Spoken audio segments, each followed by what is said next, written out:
Caso você não esteja sabendo, e eu não te culpo caso não esteja, She-Ra e as Princesas do Poder ganhou uma nova temporada, pelo menos eu acho. Digo eu acho, pois a Netflix liberou 7 episódios que não parecem ser uma temporada. Não só pelo número de episódios, que foi quase metade do que foi na temporada anterior, mas porque não houve um arco fechado. Por exemplo, a segunda temporada de Príncipe Dragão foi uma temporada para dar, entre aspas, uma pausa na história e desenvolver os personagens, onde eles ficam praticamente no mesmo local durante toda a temporada. Uma temporada que se encerra justamente quando eles vão recomeçar a aventura, onde os desenvolvimentos dos personagens tiveram um começo, meio e, entre aspas, fim. E eu vejo que She-Ra queria seguir o mesmo caminho que Príncipe Dragão, desenvolver os personagens, mas que no meio desse desenvolvimento, os episódios acabaram. Foram desenvolvimentos e episódios ruins? Não, foram ótimos. O meu porém é essa distribuição confusa. Uma distribuição que colidiu justamente com Os Vingadores Ultimato, um filme que soterrou as outras estreias. Eu achei! Saquei. Então, o Arsenal não pode reproduzir mais as armaduras porque ele está sem o Iridel? Mas deixando esse fator de lado, foi uma ótima continuação.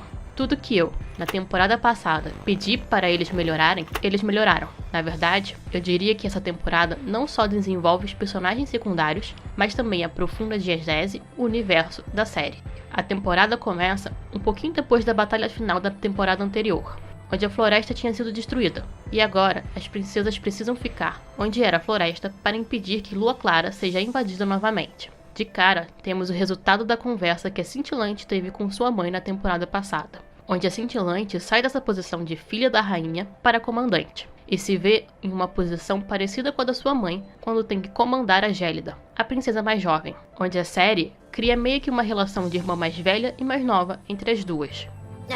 E eu parecia minha mãe quando eu gritei com você. Por favor, não me faça agir assim de novo. Fechado. Enquanto isso, a Dora está treinando para ser uma boa She-Ra, onde no primeiro momento ela mostra que não conseguiu ainda superar a Felina. Durante toda a temporada, há um medo da Dora em relação à Felina, uma questão que a personagem tem que faz todo o sentido. O que eu mais reclamei na temporada passada era de que a Dora não, de fato, tentou resgatar a sua melhor amiga da Horda. Ela fez um pedido para a Felina largar a Horda no primeiro momento, que não funcionou, e depois, só no 9º episódio, ela faz esse pedido novamente. Porém, a Caverna dos Primeiros faz com que a Felina se volte contra a Dora, sem contar que nessas duas tentativas foi a Felina quem foi atrás da Dora, onde em nenhum momento há uma iniciativa da Dora para tirar a sua suposta melhor amiga daquele local que ela considera ruim, que no caso é a Horda. Não quero tirar a culpa da Felina, visto que ela fez coisas muito horríveis, mas eu sinto que essa resistência e preocupação da Dora é porque ela não salvou a melhor amiga, e nem sequer pensou sobre isso.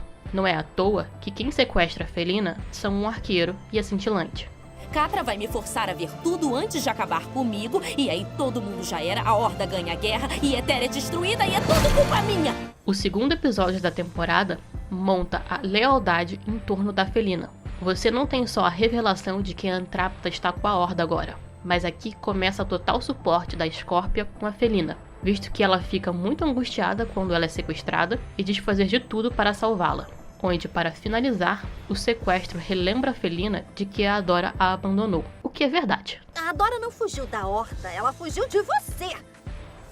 Enquanto, no outro núcleo do mesmo episódio, trabalha-se a dupla Ventania e She-Ra, assim como a lealdade da She-Ra com a Força da Luz, visto que é todo um drama de que a Mara, a She-Ra anterior, supostamente traiu os primeiros e a Dora quer compensar isso. Mara, que foi colocada como louca na temporada passada e agora como traidora. A She-Ra destruiu esse lugar. Agora é a She-Ra que vai consertá-lo. O terceiro episódio é uma continuação do segundo, o qual o núcleo dos heróis serve mais como alívio cômico do episódio, onde eles vão desativar uma torre que foi ativada por conta do que a She-Ra fez no episódio passado. Com isso, mais desconfiança cai sobre a Mara. Mensagens que nunca foram recebidas por causa do que a Mara fez com o planeta.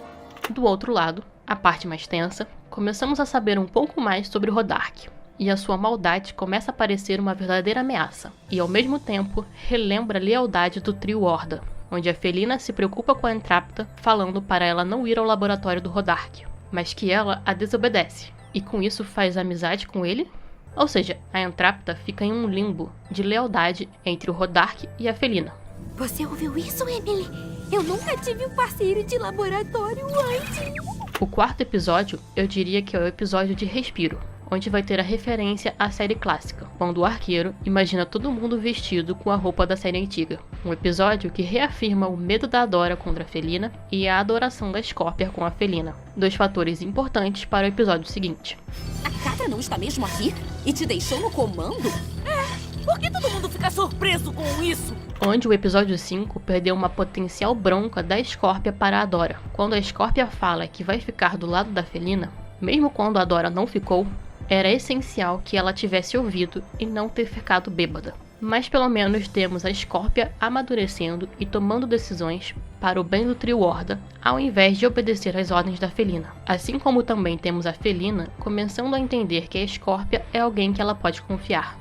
Outro ponto muito importante também é o cristal vermelho, que é usado para, entre aspas, controlar a She-Ra. O que me faz pensar se ele não foi usado para controlar a Mara. Mara, é você, queridinha. Mas você demorou pra chegar. Venha, entre, não temos tempo a perder. Temos que começar.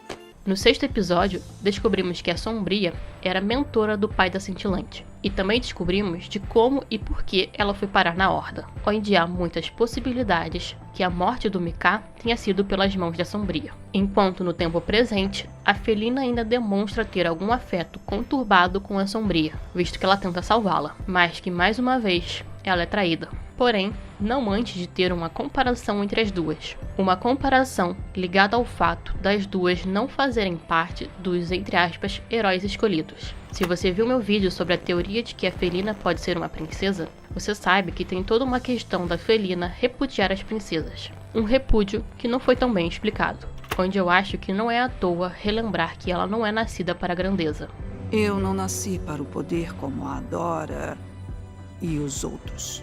Eu tive que conquistar o meu poder, lutar por ele. Por que seria diferente com você? Assim, é incrível como toda vez que a Felina se abre com alguém, ela acaba sendo punida.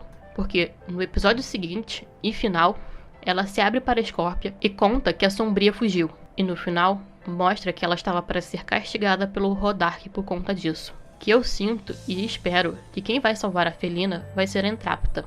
Pois, segundo a temporada passada, a She-Ra precisa de todas as princesas para salvar Etéria, onde duas delas estão na Horda e uma delas jurou lealdade à Felina, no caso a Scorpia, a qual a Entrapta, durante a temporada, se mostrou do lado da ciência, ignorando tudo e todos. Então, ela salvar a Felina mostra que ela pensa além da ciência e tem um pouco de lealdade. Porque assim, a partir do momento que as duas forem leais à Felina, para onde ela for, as duas também vão. E como o Rodark está se mostrando como o verdadeiro vilão, as chances da Felina abandonar a Horda por conta desse atrito são grandes, onde ela saindo da Horda, as duas vão junto, e assim elas podem ter uma redenção, e todo mundo, no final, se unir contra o Rodark. O que me leva ao Rodark, que finalmente se mostrou como alguém capaz de matar os seus subordinados e como alguém que pode ser de outro planeta, pois a principal motivação dele é a abertura de um portal. Um portal que pode ser para trazer exércitos ou para voltar para casa, porque ele fala que Etéria é o único planeta em não saber que existe outros planetas. E fica a questão, como é que ele pode saber disso? O que me leva a Mara. Será que ela só estava tentando proteger Etéria desses outros planetas ao destruir a tecnologia dos primeiros? Não sei, tá aí um vídeo de teoria. Peraí!